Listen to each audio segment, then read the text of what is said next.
Mr. Africa, Sunny, good morning. Hello? Hello? Ay, gandang umaga, Sir Melo. Oo. Na-agitate naman ako sa mga komentaryo nyo.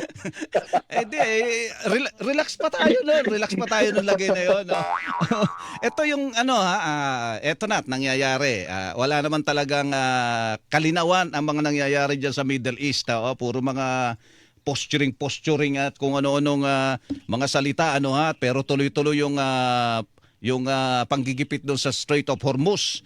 At saka yung mga kababayan natin doon na nalalagay sa balag ng alanganin. Tayo din dito sa Pilipinas na nalalagay din tayo sa balag ng alanganin. Yung piso natin, kayo magaling kayo dito sa pag-aanalisa. Nasaan na ba ang piso natin? Magkano na lang ang totoong halaga ng ating piso kontra sa dolyar? At ano pang pwedeng marating nito, Mr. Africa? Well, syempre, marami nagsasabi na kalma lamang, psychological lang yan. Oo. Kasi ang problema, sunod-sunod psychology natin 10 pesos, 20, 30, 40, 50, 60. So para sa akin, hindi rin siya psychological, palatandaan talaga siya na tuloy-tuloy paghina ng ekonomiya ng Pilipinas. At lalong nagmamahal yung mga produkto na kailangan natin iangkat kasi wala tayong kakayanan i-produce para sa sarili. Yun. So sa amin, yung kagat na problema syempre nitong pagtaas ng piso at para malinaw, ikalawa sa pinakamalala ang pagbagsak ng piso dito sa rehiyon. Ang lumamang lang sa atin, yung Thailand, yung Thai baht lang ang mas malalang pagbagsak mula pumutok ang krisis. Ang kinababahala dapat natin dito, hindi pa ngayon pang matagalang problema sa pagbagsak ng piso, mahabang usapin yun, dito lang muna tayo sa kasalukuyang krisis na nawala, sabi ng palasyo. Yung doble dagok tayo, nagmahal na nga yung presyo ng krudo, lalo pa nagmahal in peso terms. Nung nag-quick computation kami, kung di bumagsak yung piso mula Pebrero, di dapat $8,000 per barrel lamang yung isang krudo ng Dubai halimbawa. Kaya dahil sa pagbagsak ng piso, parang 8,200, 8,300 pesos na. So, dobleng dagok tayo. Ibig sabihin, mas mabilis sa pagtaas ng presyo ng bilihin, ibig sabihin, mas malaki ang itataas ng mga produkto kung walang maayos na intervention talaga yung pamahalaan. Sa gustong-gusto niyong Binong Crisis Committee. Ano kaya anong pwede niyo i-suggest do sa crisis committee na yon, Mr. Africa? Kung kayo tatanungin. Well, sa amin, mahalaga yung orientasyon Tama yung sabi nyo. Saan ang orientasyon niya? Hindi rin yung papakalma tayo at magkukunwari, magpapakita na may ginagawa. Sana yung pinaka-basic at mali na orientasyon niya, ideklara niya sa buong Pilipinas. Ang orientasyon ng crisis committee nito, siguraduhin na yung bigat ng pag-angkop sa krisis, hindi pa sa ordinaryong Pilipino, kundi dun sa may kaya na bitbitin yung pag-adjust. Kasi walang duda, nagmahal talaga yung krudo, hindi naman magic mamawala yan, pero nasa kapangyarihan ng gobyerno na yung bigat ng pag-adjust sa ganyang klaseng pagmahal ng krudo, hindi pa sa ordinaryong Pilipino, kundi nasa malalaking kumpanya, kundi nasa mga bilyonaryo, maging sa pamahalaan. So, sa amin, kung ganun orientasyon niya, everything follows And I think mas magkakatiwalaan natin ang crisis committee na nagmumula sa ganung klaseng malinaw na hindi pagprotekta to ng tubo ng mga malaking kumpanya, hindi ito pagprotekta sa mayayaman, ito ay pagprotekta sa purchasing power ng ordinaryong Pilipino, sa hanap buhay ng ordinaryong Pilipino. Kung yun ang sabihin niya, at least masisigil natin siya kung pinapatupad ba niya o hindi. Opo. Okay. So, magkano na talaga ang totoong halaga ng ating piso ngayon, Mr. Africa? Yun yung tanong natin. Ilang sentimo na lang ba yan kung tutuusin?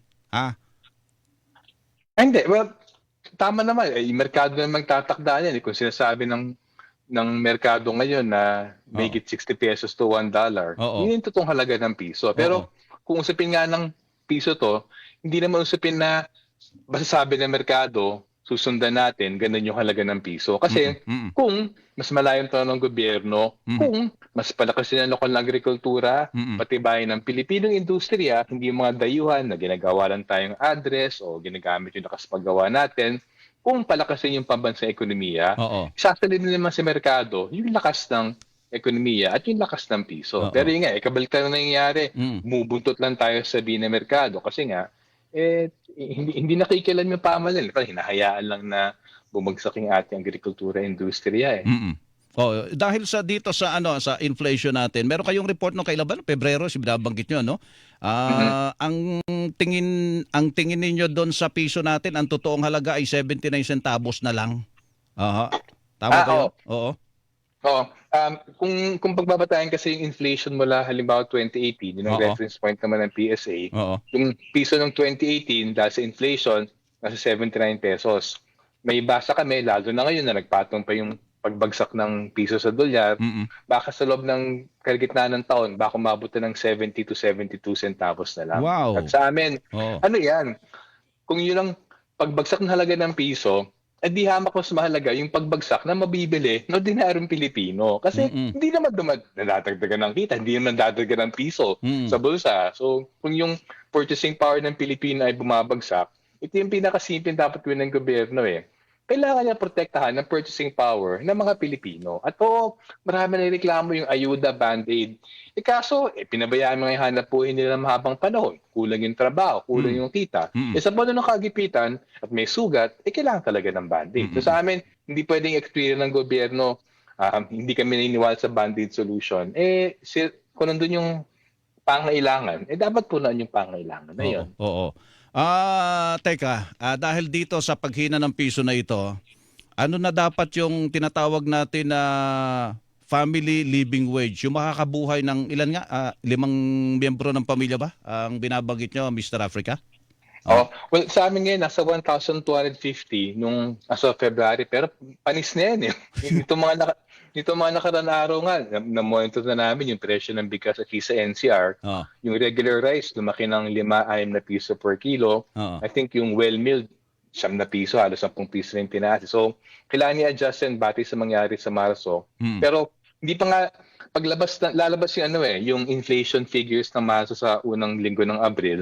Pero actually, panis na yan Kasi yung totoong bigwas naman ng pagtaas ng presyo ng bilihin, darating actually sa Abril hanggang sa Mayo. So, hindi ko kailangan ng adjustment kasi hindi naman dapat adjust yung sahod halimbawa kapag tumaas na yung presyo. So, alam natin, may bolang kristal, hindi makailangan ng bolang kristal para malaman na sigurado magmamahal ang presyo ng bilihin. Kung seryoso yung gobyerno na protekta ng purchasing power, kung hindi kinakaya maglikha ng trabaho, kailangan talaga punuan ng ayuda. At hanggat sa kaya, punuan din sa pinandagdag na sahod. At isa lang punto po, yung usapin kasi yung dagdag na sahod, yun ang magpapakita ng intensyon ng gobyerno na hindi yung mahirap na manggagawa ang pangunayan magbibitbit ng pagtaas ng presyo ng bilihin. Ibig sabihin, kung magtaas ng sahod, sabi ng gobyerno, yung mga kumpanya, lalo na malaking kumpanya, na nakipon naman ng tubo, na malalim naman bulsa, bahagi dapat na pag-angkop sa krisis, dapat cargo nyo kasi mas may kakayanan kayo Ayun, so yung excise tax ngayon, nabibitin-bitin pa yan. Sani, yung value added tax, ano ba ang posisyon nyo dyan? Dapat tanggalin ba yan?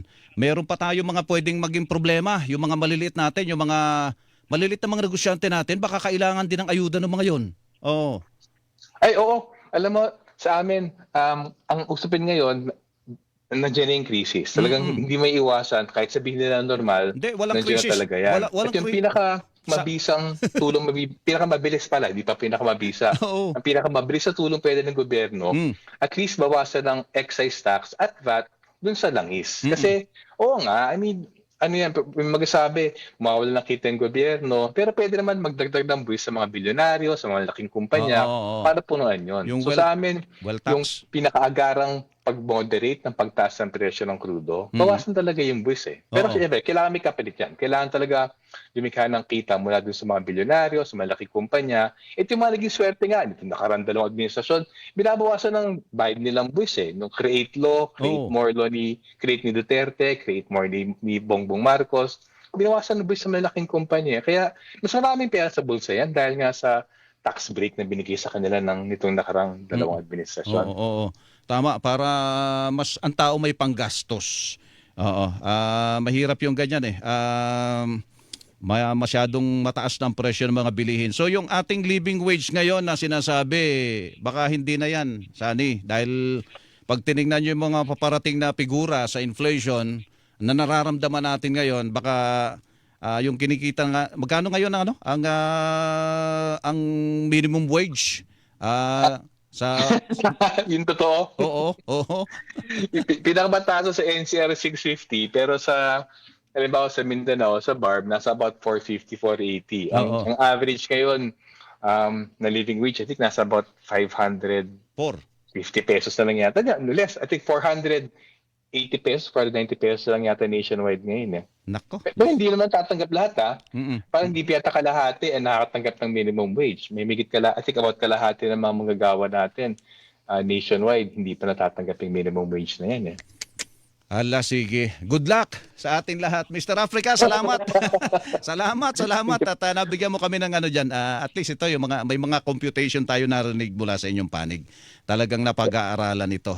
Para konkreto naman yung nababanggit natin sa mga kababayan natin na ganito na po. Alibawa, yung piso natin, di na pala ganun ka. Sabi mo kanina, mga 72 centavos na ang totoong halaga dahil sa inflation. Kinain ng taas ng presyo, Mr. Africa. Salamat. Morning sa inyo. Okay, maraming salamat si Melo. Ingat po. Thank you. Si Sunny Africa, Executive Director ng Ibon Foundation.